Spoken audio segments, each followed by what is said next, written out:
This is Business Decoded podcast with Ronnie Spellman. An informal chats with top business moguls as they share their stories of failure and success in a fun and relaxed way. Get entertained, educated, and unlock the secrets to success. Welcome to Business Decoded with Ronnie Spellman. I'm back again with my dear friend Sarah Zubiate.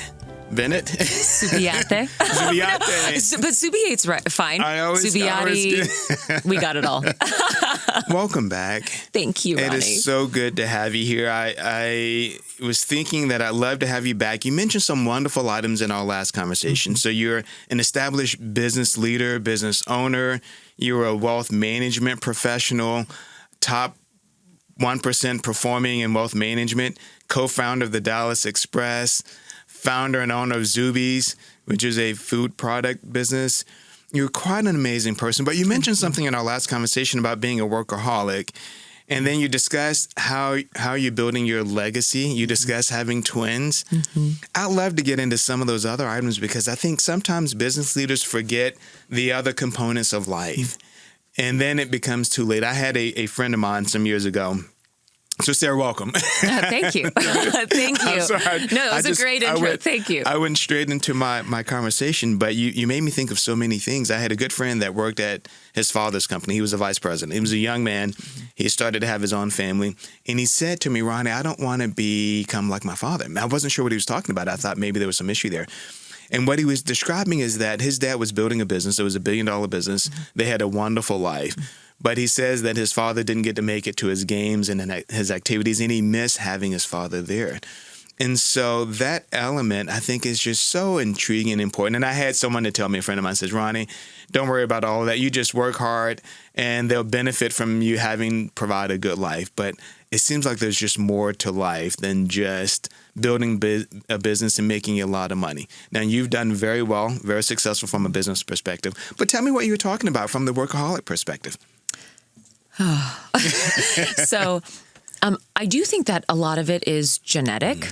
Sure. My biological mother, after I met her, I know I talked about the adoption earlier, but she always worked 3 jobs. Wow. So before she came to the United States with my siblings, she worked several jobs. Whenever she came over here to the U.S., she just retired from Katy School District. Wow. She drove the bus for decades for insurance. Right. She started her own barber companies in Houston.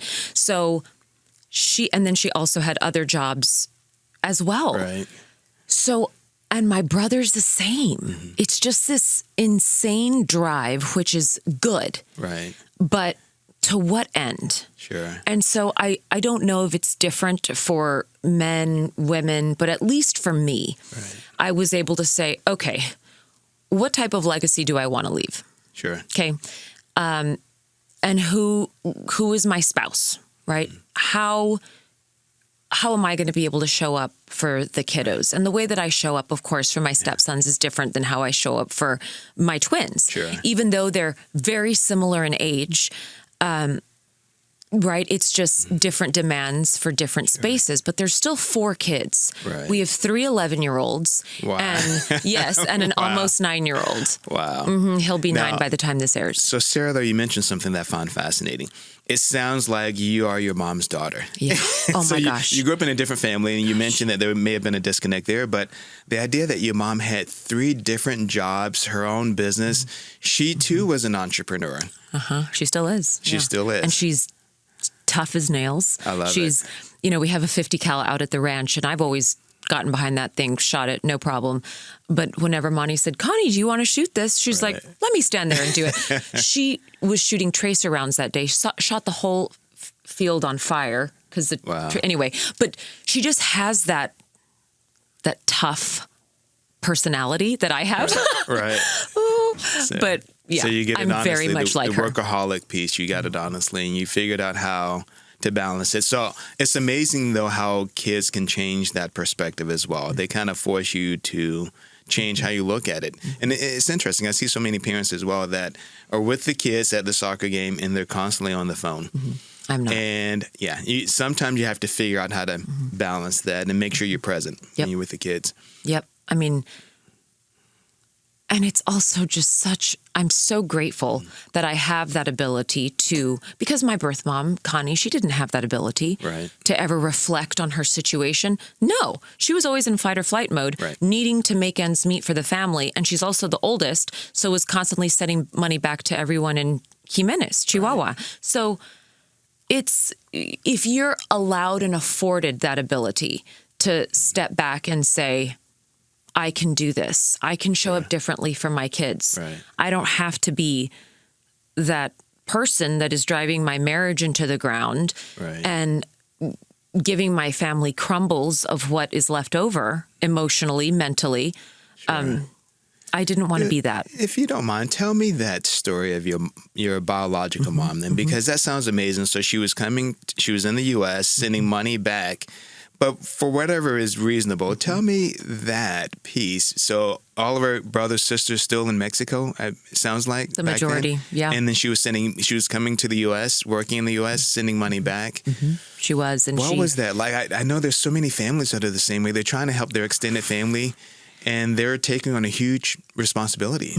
And it's actually staggering to me, and it makes me emotional because she's a force, my birth mom, a force. I mean, she had 4 of us, and whenever she had me, it was at a time she couldn't even really afford to feed my 2 siblings, right? She was in a tough situation. My pregnancy, or her pregnancy with me, came at a horrific time, bad situation.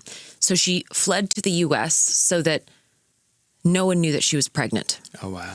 And so she left and was sending money back home just for my siblings who were being raised by my grandmother and my aunt, my tia.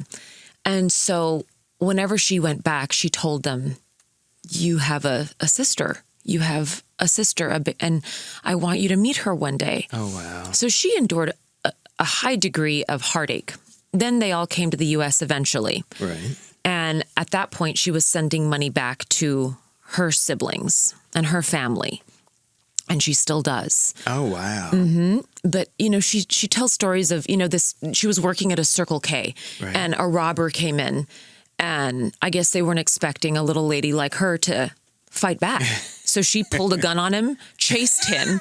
He pulled a gun on her. She, I think, pulled a gun on him, if I remember the story correctly. And then she chased him out of the Circle K. So that's just something ridiculous that I would do. And so, she's a force. When many women in that situation would have had a termination of a pregnancy, and I'll share this, and it's something that's, again, I'm more comfortable sharing now.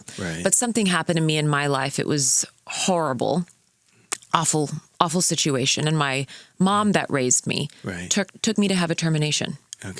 I was not much older than my twins are now, and they're 11. Oh my gosh. So I was this fire-breathing teen. And it was horrible. And that I never shared with many people except for those closest to me at the time. And whenever I was in college and I was this very outspoken pro-choice person because of stuff that had happened to me, and then I found out that my birth mother kept me. And the situation was very different, but still, it made me rethink everything. So she's just tough. And so now my stance is entirely different, the gift of life, the full circle aspect of how things played out for me is certainly humbling. So this episode, we decided to have a celebration of Thanksgiving. And so I'm amazed that you're discussing that, because I think these moments like Thanksgiving and other holidays, they bring family together. But having that stable family environment, a support system, really makes it easier to become successful. Like understanding, even in your case, your background and where you came from and the strength that you have as an individual based upon those circumstances helps us to build the kind of success that you've built. And so I'm glad that the producer decided to take a moment and allow us to celebrate Thanksgiving and celebrate the people around us that help to make us the people we become. So that is from your mom chasing these robbers out with her own gun. It's just an incredible. And I think every family has similar sets of stories. They do. I mean, some are generations before them, right? But I was the generation that had a bunch of that crazy trauma. What's so cool, though, is that you reconnected with your family and your mother, your birth mother, and you have a relationship today, presumably with both sides of your family. And so you have this extended family. Yep. It's a huge family. Well, tell me, so speaking of family, I know growing up, I know we were speaking off air, I loved Thanksgiving as a kid. We had family members coming from all over the community. We'd have 30, 40, 50 people for Thanksgiving, and it was just a celebration. It was... When I look back on it now, it was absolutely inspiring, but I presume you had something similar. Yes. So I always looked forward to those get-togethers. My mother, Gloria Zubiate, my mom that raised me, she was the youngest of 12. Oh, wow. So you can imagine how many cousins I had. But yeah, we had 50 people minimum. It packed into my really small house. I love it. With, I don't know how, 1,300 square feet, 1,400. Very small house. But that, to me, to this day, is still what feeds my soul.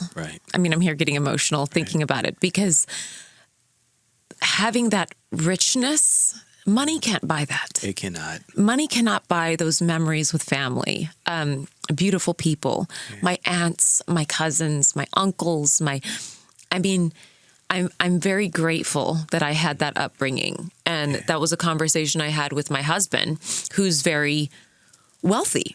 And I told him, I will never be as wealthy as you financially, but I am very wealthy by way of what I believe makes someone rich. I agree with you there. So this is a business program, but this is just so important to me. Like you, the family home where we had the 30, 40 people, it was not a large home either. But for me as a kid, that home seemed huge. Same. Right? It was, and I go back to the home now and I think, oh my gosh, this is relatively modest. Yes. But we loved it. There was such a richness and spirit and energy and gathering, and it was so much fun. I had a delightful youth, and it sounds like you had the same. But you're right. Money can't buy that kind of experience and family. That's right. And that's what I tell Monty. I'm like, the only reason I'm okay having this much is because I can share it with so many people. And that's how I live my life. And that's how Monty is too.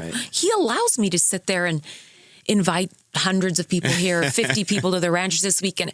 And he's that way himself. I love it. So he has a beautiful heart. I love it. And that's what's missed a lot with him and his persona. I want to come back to your husband from a family perspective. But for growing up, what was your family tradition? Did you have any special traditions? I can tell you that when I was little, sweet potato pie was a staple in our home back in Virginia. Oh, I absolutely love it. So if you had a debate between sweet potato pie and pumpkin pie, do you have it? No. But again, I'm Latin, right? Okay. We did not. So my aunts, we all had our staples of what we'd bring. My mom would make daiquiris and brisket. So I would help her prepare this brisket. My Auntie Anne would bring her sweet potato casserole, basically, and her green beans. And so we all had our things that we would bring as a potluck. So I would say that was it. But then that beautiful, fresh, crisp El Paso air. Oh, I love El Paso. On Thanksgiving was just something that resonates with me today, where bread is broken. That's where memories are made. That's why I was in the food business. Yeah, it's magical. It is magical. And just so many. So did you have a favorite dish when you were, what was your favorite? Mine was the mac and cheese. Oh, really? I mean, it's crazy. I think it was my Auntie Anne's sweet potatoes. But I mean, I have to say that. Anita, she had the best sweet potatoes, but also my mom's brisket. I'm not sure. And then the queso de jalapeño, the queso, right? So Oh, my Auntie Ernie made that. There was so much goodness. Is that the queso you used in your recipe? Well, no, okay. no, because mine was top 8 allergen free. Okay, remember? gotcha. But it was that same consistency. Right. And it was that queso that was imprinted into my memory that helped me start it. Yeah. And the Texas brisket I moved here some years ago. I love the brisket. I didn't grow up on it in Virginia, but brisket is absolutely incredible. So good. I overeat whenever I go to the Texas barbecue. Yep. Yep. I mean, it's so good. And so I'm probably going to make that this Thanksgiving. Are you? Okay. Yeah. But we have, again, I have my big Latin family, with my siblings, my mom. Right. They all come out to the ranch, and so does my mom also, because my father passed. So I have my 2 moms there. I love it. Yeah. So tell me about your Thanksgiving today. So you have a ranch or farm. Yes. Is that where you grew your vegetables and products? Yes. So tell us about what that's like. You get everyone out. You have 20, 30, 40, 100 people come out for Thanksgiving, which sounds like it's about a lot of fun. 40, I would say. Wonderful. But it's just so much fun. And now we're incorporating hunts into it. Oh, love it. So the farm, the ranch has been part of Monty's family for generations. Okay. It was his maternal grandfather who bought the core 250 acres. Wow. And so it's now his, but so now it's now ours. And we just welcome people out there and then have friends and family kind of come and go the entire So the kids season playing after football I love it. That was probably the best part of my Thanksgiving. So again, I know we're Business Decoded and we talk business, but Thanksgiving has a special place for me. So I remember being with the family for the food and the celebration, and then when the kids are playing kickball and foursquare and football outside, and it's just an exciting time. It's amazing.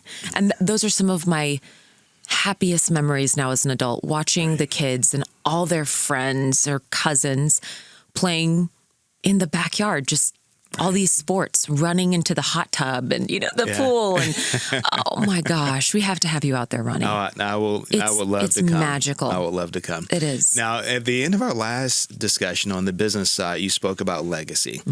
I suspect that as you look at both your business achievements and now your family achievements, right, the ability to bring all of your family together in your home, and you're carrying on that legacy from a family perspective. Tell me what that looks like. What do you hope for? You have twins you have 3 kids that are 11 and 1 that's 9. Yes. But what does it look like now for you as a mom, a spouse, a business leader, business owner, entrepreneur?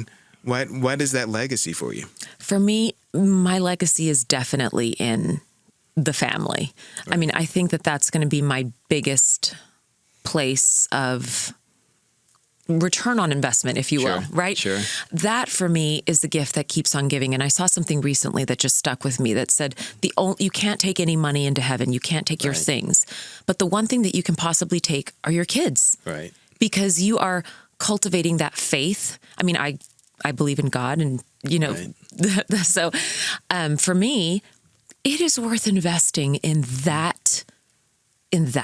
Yeah. Because all the material stuff doesn't matter. It doesn't. That doesn't bring happiness. Right. It doesn't. Right. And I can tell you from both sides of my life, right? Now and even before, what makes someone shine is from the inside. Right. Now, if you don't mind me indulging a little as we give thanks for so much, I think I mentioned to you that my youngest daughter had allergies, and in your family, I believe your daughter has dyslexia and then Down syndrome for one of the other kids. And that creates a whole nother level of experience as a parent. Just kind of working through it. And I've learned so much. And you learn how to be compassionate. You learn how to figure out overcoming new challenges, whether it's food or other items. But tell me a little about that. I don't want to go too far in it because I know that's your personal business. But what can you share with someone that's trying to balance their business and also address some of the family challenges and leave a legacy with the kids, even if they don't have some of those challenges? But I think every family has a little challenge, right? Every family has a challenge. Every family. And those closest to me can tell you, many people think Sarah has the perfect life. Right. But there's still challenge. There are. A lot of challenge. Right. And if someone says or doesn't talk about that, they're lying. Right. Or they just don't want to share that, which is okay.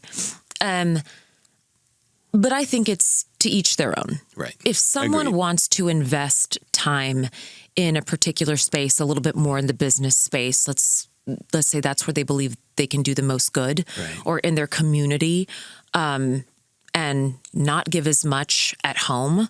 Right. Maybe there's a reason why. Maybe they have their mom who's able to help. Maybe they have Right. a really involved aunt. Right. So they feel that they have that autonomy and ability to spend time elsewhere. And you're right, though. The dynamics in each family is different. So different. What works in one family might not work for another, but they have other options. Like you said, it might be a grandparent. In my case, I spent Yep. a lot of time with my grandparents. And others might have uncles or cousins that can build this That's right. family network. Yes, yes. And even like my twins, for example, Monty and I are actually pretty close to the twins' dad. Right. And I'm still very close to I love to it. his parents. Right. Because they're the best grandparents, Right. and their aunt over there. And Right. so they're very close to the Darazettes, and I'm so grateful for that, because Amazing. an element that they're not going to get from me is the closeness to my mom, because she has Right. dementia and Parkinson's in Right. Preston of the Park cities. Right. So it's just, I think that people will do what they can to the best of their abilities, and to try and not lead with guilt if it doesn't look like the next person's. So what's your secret for balancing it all today? Family, farming, Dallas Express podcast. You're doing wanna a lot know? still. I mean, yeah, I'm doing too much. I mean, this is going to seem crazy, but Right. this is kind of what popped in my. But this is my calendar, right? No, this is my calendar. So I plan it. a lot. I have a lot to do, and I am a very planful person. So I think the way that I'm able to balance as much as I can is by planning it in advance. Sure. And saying, okay, I'm doing too much of this week. Right. I'm not going to do this luncheon. I'm not going to do this. I have to, right? So it's being really mindful and disciplined about how you spend your time. Agreed. I've met quite a few business leaders that they refuse to use a calendar system of some kind. That's great. And you know, Doesn't work for me. I don't think it worked for them either. Yeah. Oh, gotcha. Okay. Yeah, Okay. because Got it. their follow through was kind of missing. Got it. But no, finding that right system I think is so critical to balancing the family as well and the business. Just being able to have some structure. I had someone once say to me that it takes a lot of planning to be spontaneous. It does. And I agree. It really does. Yes. And I've said that many times myself, because, oh God, I love to just be able to impromptu. Oh yeah, go here, let's do it. Right. But I mean, I can schedule that impromptu type of spontaneity in. Right. I know that sounds nuts, but Right. it is what it is. I But agree it with you works there. for me. Yeah, It works for me if I'm going to be healthy of spirit, mind, and body. Right. I have to carve that out beforehand. Right. All right. So let's talk about, you've mentioned your husband, Monty. Yes. And Monty is this, for what it's worth, if you don't mind me saying this, but he's a owner and founder of a really large company. He's done exceptionally well. Super wonderful, wonderful guy. He's a tough business leader, though. He Tough in a good way. Yeah. Like he knows how to be competitive. He knows how to get deals worked out. He knows how to create results. So that's what I mean by tough.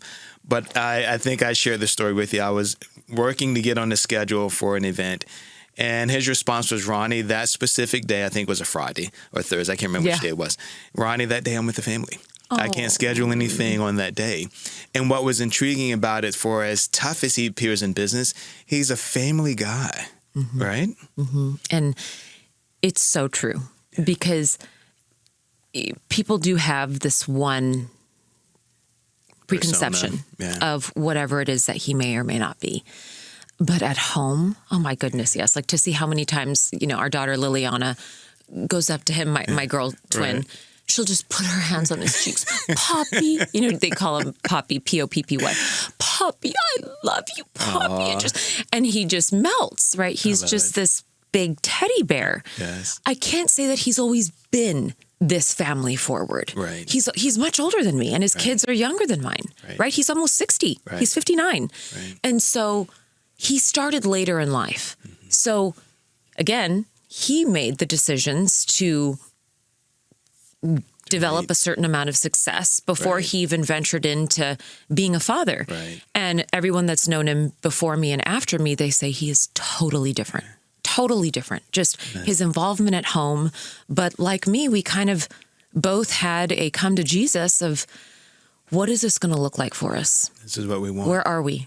Where are we in our life? And I can tell you, he prays every day for a long time. Oh, wow. He fasts a few times a week. I mean, his faith is on fire. That's amazing. And that is not the man that I first met at all. He's really changed and evolved. Yeah. It's interesting how we go through this journey. So what's cool for me having this on the business podcast is that I think a lot of people are going through that journey in business. Yeah. Now, either they've created a successful business and they're thinking about what's next in my life. There has to be something more. And in Monty's case, he's going through that evolution. He has the young kids. He has a wonderful spouse. He has a successful business. He's trying to do a lot from a civic perspective and a community engagement. I admire what he's doing, but I admire what you all are doing together as well. I think a lot of people really don't understand how important that partnership is. It is. In a home.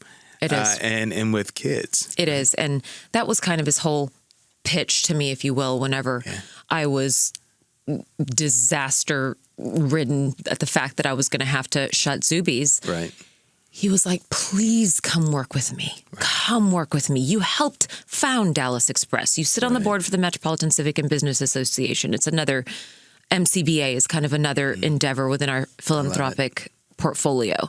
So now I'm quite involved with a number of these different organizations because I'm passionate about them. And we don't always align on things, Monty and I. But on the things that count and matter, we do. Well, you know, and that's interesting. I don't want to diverge too much away from this, but when you look at our country and the world in general, the idea that you can disagree and still yet have a really good union and partnership. Definitely. I think sometimes that's lost even in business, that people talk past one another in the boardrooms and they're not having a dialogue to figure out what's right overall for the business. How do we get to some kind of consensus? And it sounds like you have a similar philosophy from a relationship standpoint. Definitely. Yeah. Definitely. And it's, I definitely walk the walk in that respect. Like my friend Chad West, as an example, he sits on the Dallas City Council, and I hope one day he runs for mayor. I absolutely adore him. I think he's great. But at the Dallas Express, because of the way the algorithm of how Crime Boss is developed, his particular district is constantly ranked as the crime boss. But he and I it drives me crazy, and it's not great to go on that tangent now. But the way that it's calculated is not based off of the best data that the city's giving us, which drives me crazy for Chad and also for Dallas Express. But Chad is amazing enough to say, you know what?